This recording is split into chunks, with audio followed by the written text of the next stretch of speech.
In the early 19th century, the South China Sea was ruled not by emperors or admirals, but by a woman who commanded the largest pirate fleet the world has ever known.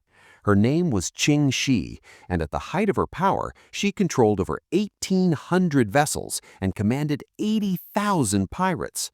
To put this in perspective, that's more than the entire naval forces of many nations at the time.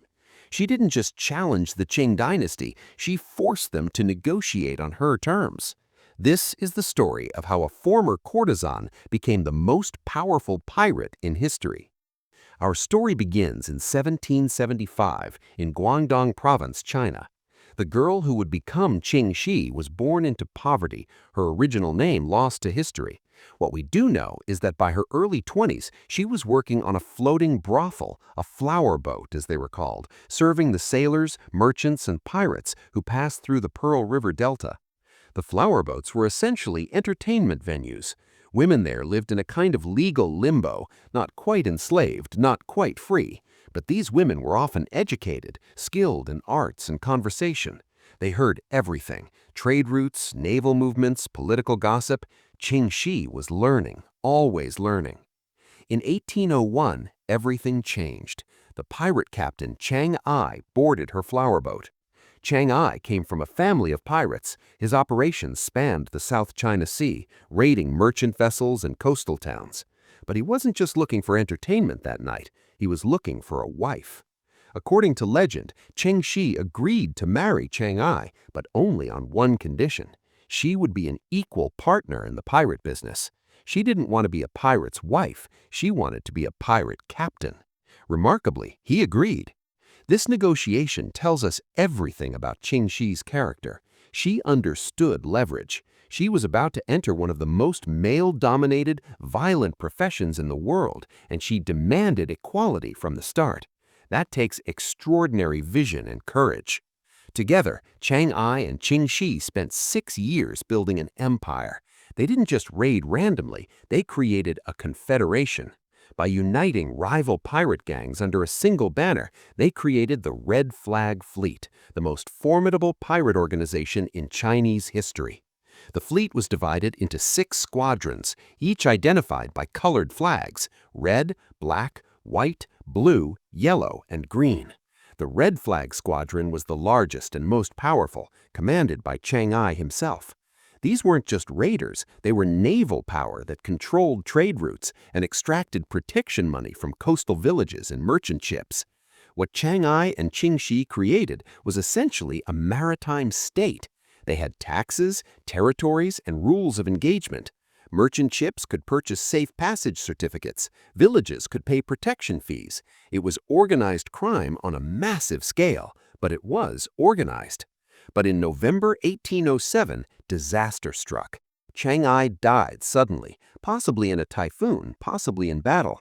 The exact circumstances remain unclear. What is clear is that his death should have meant the end of the Red Flag Fleet. In the brutal world of piracy, when the leader dies, the organization typically collapses into chaos as lieutenants fight for control. But Qing Shi had other plans. Within weeks of her husband's death, Qing Shi had consolidated power. She moved quickly and decisively. First, she secured the loyalty of the fleet's most powerful captains. Then she promoted her late husband's right-hand man and adopted son, Cheng Po-tsai, making him the operational commander of the Red Flag Fleet while she maintained strategic control. And here's where the story gets even more interesting. Qing Shi didn't just work with Cheng Po-tsai, she married him, cementing their alliance and ensuring no rival could claim leadership through a competing marriage. She was about 32 years old, he was about 21. Some historians argue this was purely a political marriage. Others suggest genuine affection developed. What's undeniable is that it was strategically brilliant. Together, they would turn the Red Flag Fleet into an unstoppable force. What made Qing Shi truly revolutionary wasn't just her military success, it was how she ran her fleet. She created one of the most comprehensive codes of conduct in pirate history, a set of laws that would govern over 80,000 pirates. The code was remarkably progressive for its time. It regulated everything from the treatment of captives to the division of plunder, and it was enforced with brutal efficiency. Under Qing Shi's code, desertion was punishable by ear removal for the first offense, death for the second. Disobeying orders meant a flogging. Stealing from the common fund meant death. But here's what's remarkable. The code also protected the vulnerable. Rape of captives was forbidden and punishable by death. If a pirate wanted to take a captive as a wife, he had to formally marry her and remain faithful. Adultery meant death. Captives who weren't ransomed could join the crew or were generally well treated. Women captured in raids were protected under the code. For context, European and Caribbean pirates of the same era rarely had such protections. The treatment of captives, especially women, was often horrific. Qing Shi's code suggests she understood that sustainability required some level of humanity. A reign of pure terror creates enemies everywhere, but a system with rules, even harsh ones, can endure. The code also covered the mundane but essential business of piracy. All plunder was registered and divided according to rank. 20% went to the common fund.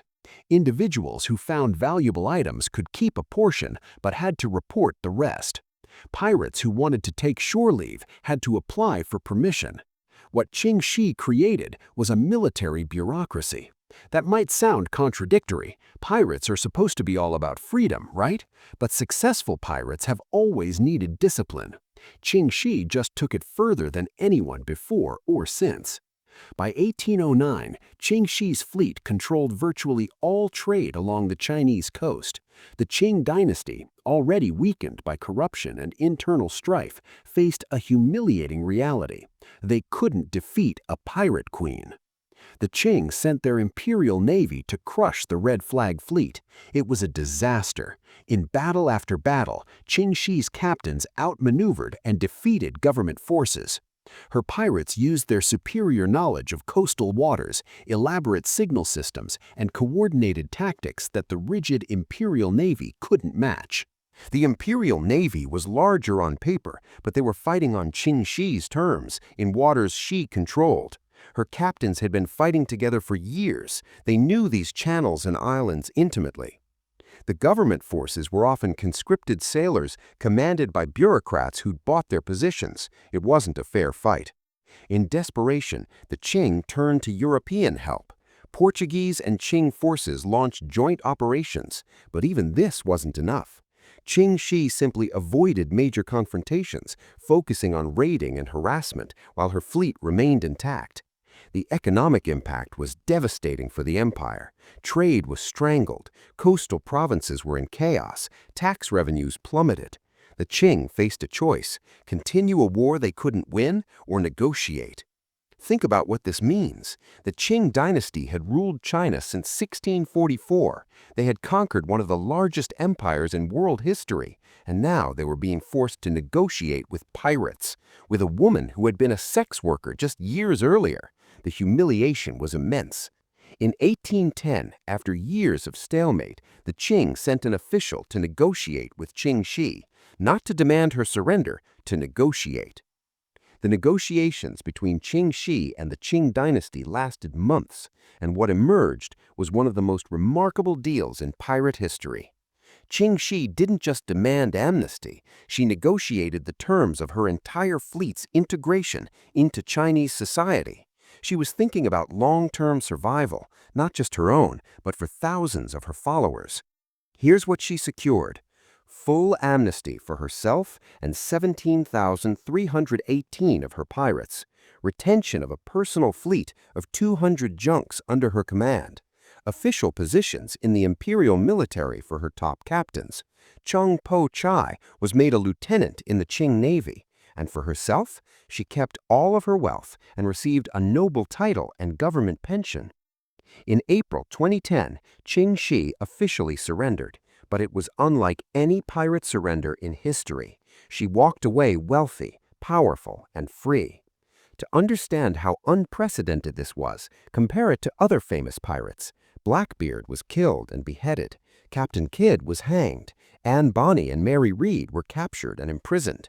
Most pirates either died violently or ended their days in poverty. Qing Shi negotiated herself into the aristocracy. But why did the Qing agree to such generous terms? Simple pragmatism. They couldn't defeat her militarily. A prolonged war was draining the treasury and destabilizing the region. By bringing Qing Shi's fleet into the fold, they eliminated their greatest naval threat and gained thousands of experienced sailors and warriors. It was a face-saving solution for the Qing. They could claim they'd pacified the pirates, when in reality they'd just given them everything they wanted. But Qing Shi was also making a calculated decision. She was in her mid-30s. How long could she maintain control over such a vast organization? How long before a rival challenged her? By negotiating from a position of strength, she secured her future. After her surrender, Qing Shi did something even more remarkable than her pirate career. She became respectable. She opened a gambling house in Canton, married to Cheng Po Zai, who served in the Imperial Navy hunting the very pirates they once commanded. Her gambling house became one of the most successful in the region, frequented by merchants, officials, and even former pirates. She used her wealth to acquire property, establish businesses, and secure her family's future.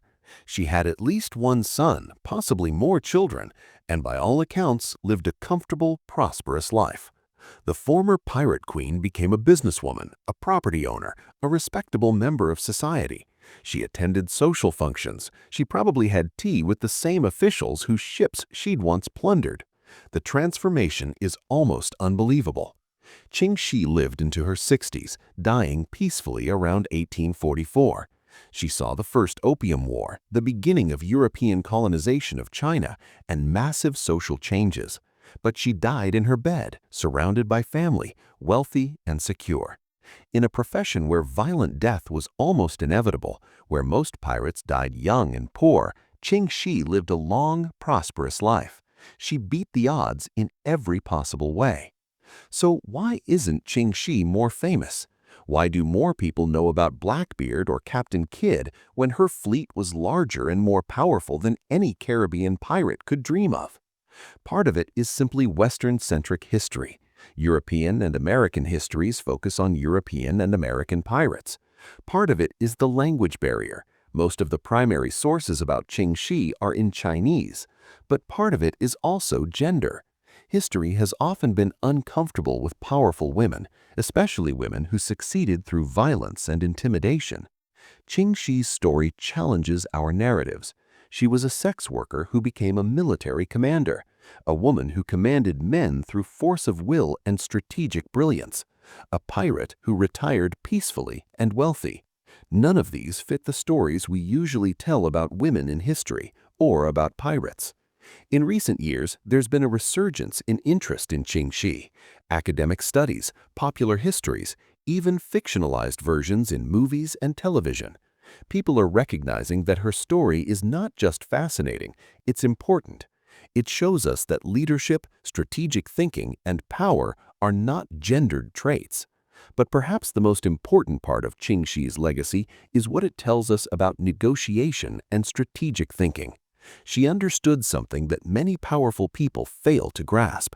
Knowing when to fight and when to deal is the ultimate form of strength. Qing Shi fought when she had the advantage and negotiated when the situation changed. She didn't let pride or ideology blind her to reality. That's the mark of a truly great strategist. It's why she succeeded where so many others failed. Today, the South China Sea that Qing Shi once ruled is one of the world's busiest shipping lanes, carrying trillions of dollars in trade. The flower boats are gone, the pirate junks are gone, but the story of the woman who commanded the greatest pirate fleet in history endures. From a flower boat to the command of 80,000 pirates, from poverty to prosperity, from captive to captain to lady of society, Qing Shi's journey is one of the most remarkable in history, a testament to intelligence, courage, and the understanding that power comes not from titles or birth, but from the ability to lead, to strategize, and to know when to fight and when to make peace. She was Qing Shi, the pirate empress, the most powerful female pirate in history. And her story reminds us that the most revolutionary thing a person can do is refuse to accept the limitations the world places upon them. Much of Qing Shi's life remains shrouded in uncertainty. Chinese historical records from the period are incomplete, and many details have been lost or never recorded. What we know comes from Qing dynasty documents, reports from European traders and officials, and later historical compilations. Some dates and details vary between sources. However, the core facts, her rise to power, the size of her fleet, her code of conduct, and her successful negotiation with the Qing dynasty are well documented and historically verified.